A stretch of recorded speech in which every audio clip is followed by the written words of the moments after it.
Previously on our Tropic Thunder Adventure. Join the crazy crew. No traction at all. That little town we visited. Front wheel bearings replaced. The cattle seem to be getting across okay. I don't care about my arm anymore. No, just let me see how bad is. Our digs for the night were at the Kenilworth Hotel. I want nothing to do with you guys. He thought it'd be a great idea. 20% of the time, you're going to be hating it half as much. I reckon I had a touch of sunstroke. Queensland was glad to get rid of us. I just saw something on the track. Look like an old rag piece of Cheers. Should we go back? No! Because this is Tropic Thunder! Queensland invasion.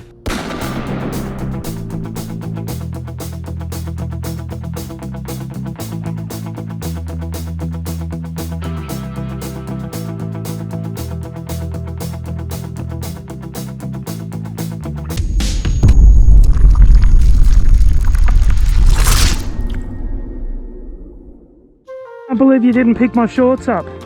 Everyone agreed that they look like an old rag piece of shit. G'day everyone, Artist Wade here, and how do you like that, my fellow adventure riders? Nobody cared to pick up my shorts. Motherfucker. I had to ride all the way back to look for them, because they were the only fucking pair of shorts I had on this trip. And when I left the boys back there to look for them, I told them to bugger off and I'd catch up with them later. Now I found myself wondering if they'd waited for me. Hurry up! Oh, wasn't that sweet? They did wait for me. We were now 7 happy riders and 1 ecstatic rider because he'd actually found his shorts, hurtling towards Glen Innes and about to hit some super fun trails.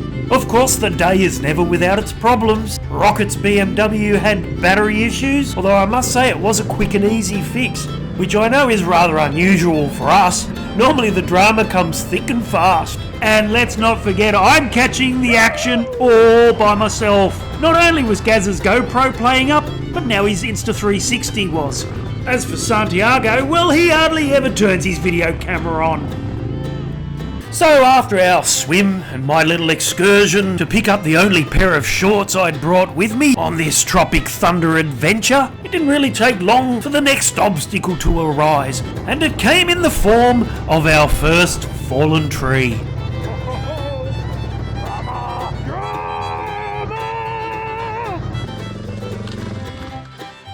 I have my handsaw here if you want to try. Funnily enough, no one put their hand up to use Santiago's handsaw to cut this tree. So here we were once again, rolling our sleeves up and partaking in our usual mid-morning workout. And I don't need to tell you that it's hot, do I? Because it was. It was steaming, which made this workout even harder. So it's a good thing that many hands make light work.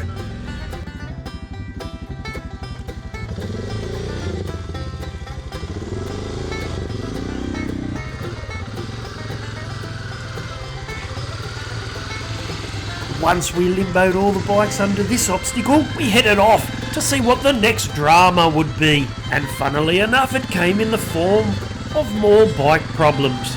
This time it wasn't Rocket's BMW's battery playing up. No! This time it was our lead rider, Bada Boom Bada Bing's little Honda 250. And his problems were caused by Gaz the giant man baby. Remember those Linville stickers Gaz plastered all over our bikes?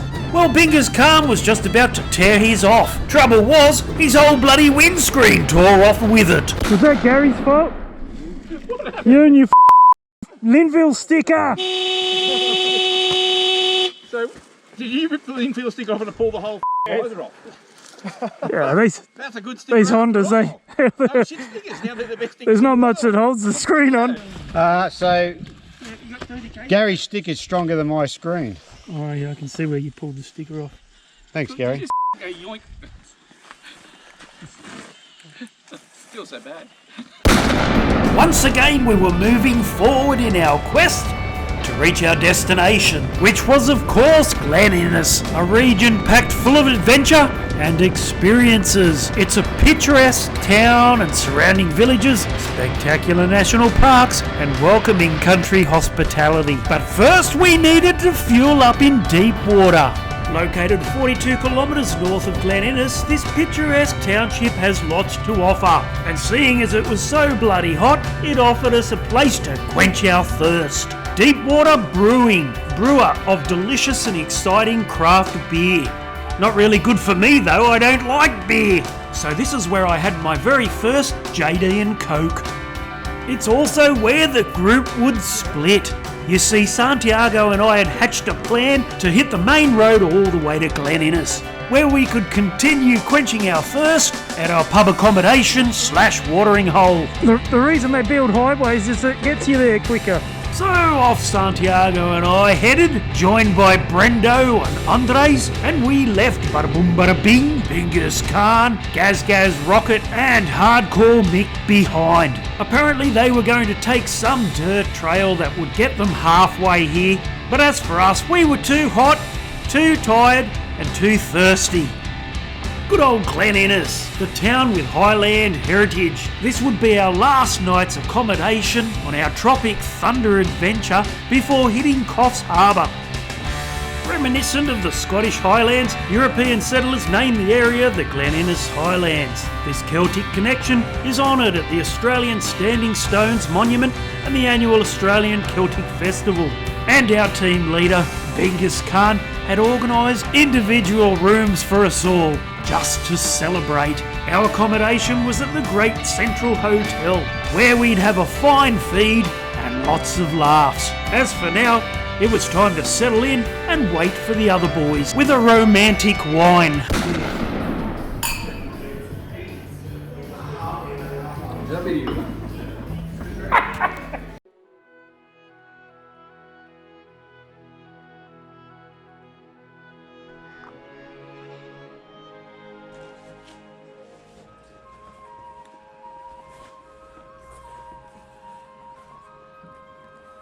Early morning here in Glen Innes. Big Mick's going to check the prostate. Well, I'm glad to say my prostate was fine, so Big Mick continued changing the air filter on his KTM 500. And once the team was all packed and ready, it was time to hit the road. We didn't have a moment to waste because we had a long ride ahead of us just so as we could grab some breakfast. And I'll tell you what, I was absolutely starving.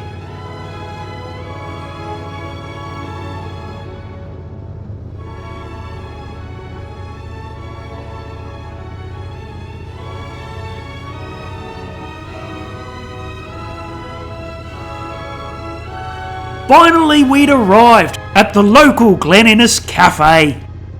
Look out, big breakfast, here I come.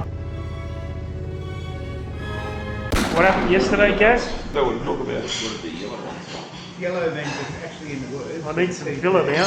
technology fail. Or your Insta 360 video of the fantastic day yesterday, what happened? Put it on 180, so you just videoed your big head and that's it. It's the 180. Insert disappointment. Big brekkie. Nothing for you. As usual, everyone gets their order except for Santiago, and Gaz Gaz still had a pepper addiction. Well, that was breakfast done and dusted. Now it was time to find the other kind of dust. I'm talking about the dust you get from fun dirt trails. Gaz Gaz finally had his GoPro working, but now he had it pointing too f***ing low. Was he going to get anything right on this trip? Gaz Gaz the giant man baby was dropping the ball big time. Anyway, like I've said so many times during this series, the job of catching all the action basically fell squarely onto my broad shoulders.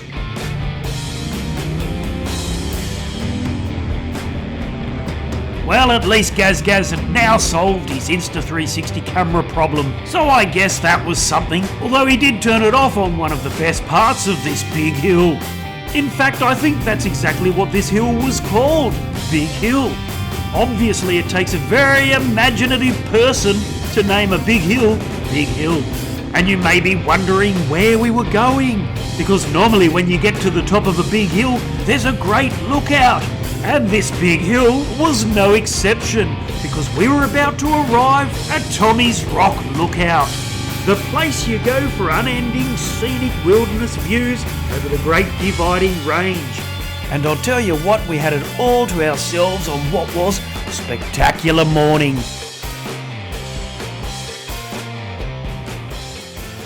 Yeah, it's a very, very pretty spot.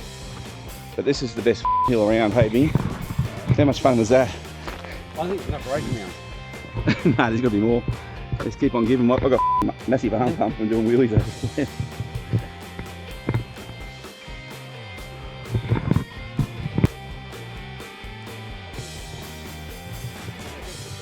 How good is the view from here, boys and girls?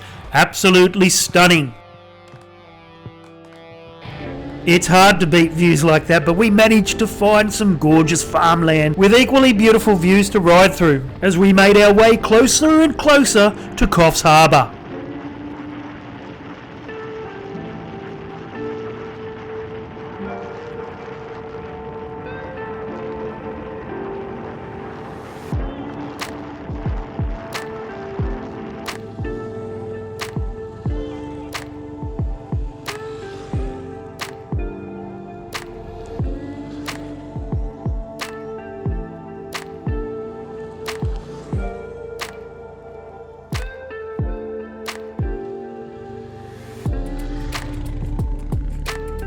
We were almost about to retrace our steps from our very first day. You remember way back in episode 1 when we took a stupid trail that only half of us got through and had us splitting the team for the rest of the day. That's right, my fellow adventure riders, in 7 glorious days we'd almost come full circle. But just before we got onto that track, we had more drama.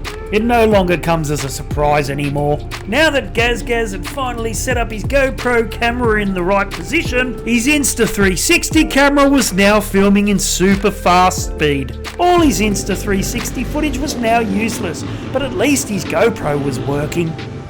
And remember back in episode 4 when I got a flat tyre a kilometre out of Linville, and after changing it, the following morning in Blackbutt I purchased a replacement because you know that's the intelligent thing to do.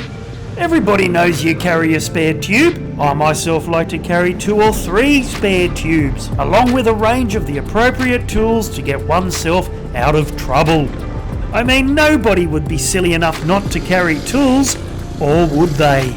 Well, that's a very good question for our mate Santiago.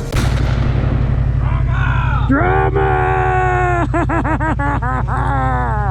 Did you hear it go bang? No, I just felt it. That's gone bang.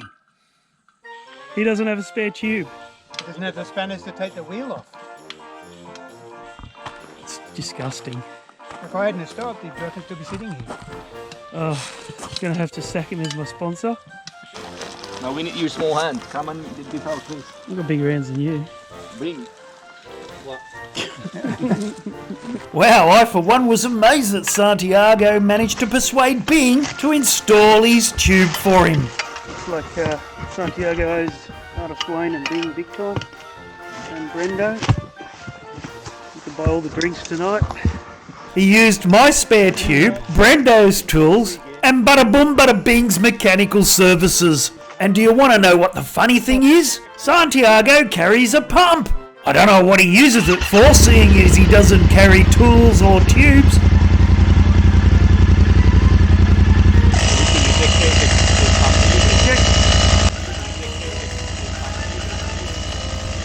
Still plugged in? No, it's not working. Still pumping. Look out, it's smoking! Smoking, it's fast. Smoking! On fire! The compressor is Stuff! drama. Drama! Pump is fucked! Are they supposed to smoke like that? Grab both ends of it and swing it as hard as you can and let it go that way. Well, I think Bring it overheated. overheated. Like us. Look, Ange. Santiago is working. Down in the heat. Look at him, he's doing some work. Yeah, put them apart. He's acting like he knows what he's doing. I have no idea. Unfortunately, Santiago was useless and needed help. Santiago, you had one job, just get the chain on. It's not even in the links. And whilst all this was going on, Big Mick, Andres and Gaz were waiting patiently in a bus shed for us to arrive. And arrive we did. Now we could hit the trails once again, making our way closer and closer to Coffs Harbour. We were now riding the same track we did on day one. We really had come full circle. And if nothing else goes wrong, we may just be able to finish our Tropic Thunder Adventure. Although Bingus Khan did take some dead ends like the appropriately named Pilot's Knob Road, but by now we'd learned to wait for them to come back. And in no time at all we found ourselves at another pub. And this is where Santiago freed the moths from his wallet and he poured us all a round of drinks. Normally he wouldn't shout if a shark bit him, and this was once again where the team would split. Brendo, Andres, Rocket and Santiago had called it quits. They were heading straight to Coffs Harbour. As for us hardcore riders, Big Mick, Gaz and I were following our lead rider, bada boom bada bing, Bingus Khan, on what was described by him as a nice easy dirt trail back. I for one thought that was a splendid way to finish our Tropic Thunder Adventure. However, it seems that Bingus Khan's idea of a nice track was completely different to mine.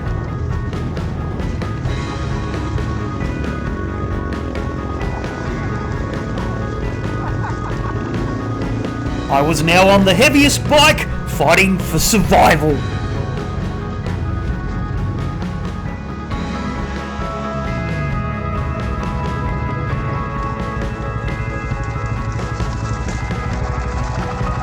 Thanks to Big Mick, I didn't need to pick my T7 up off the ground, but boy was I overheating.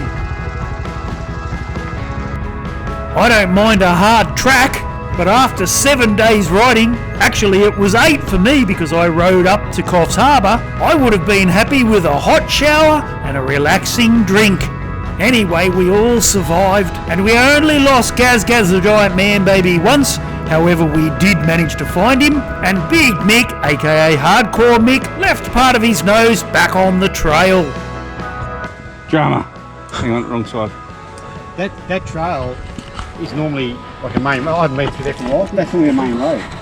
So it's just deteriorated the shit. Sorry about that. Good time. Why would you finish with the trail like that? Oh, the drama! And to top off our Tropic Thunder Adventure, we headed out that night to celebrate Rocket's birthday. No, put 95. 95! And when we asked Rocket what he'd like for his birthday, he said he wanted to do the Victorian High Country. So there you go, boys and girls, that's where we're heading next. But until then, I'm artist Wayne Dowsent, and this has been Tropic Thunder! Queensland Invasion.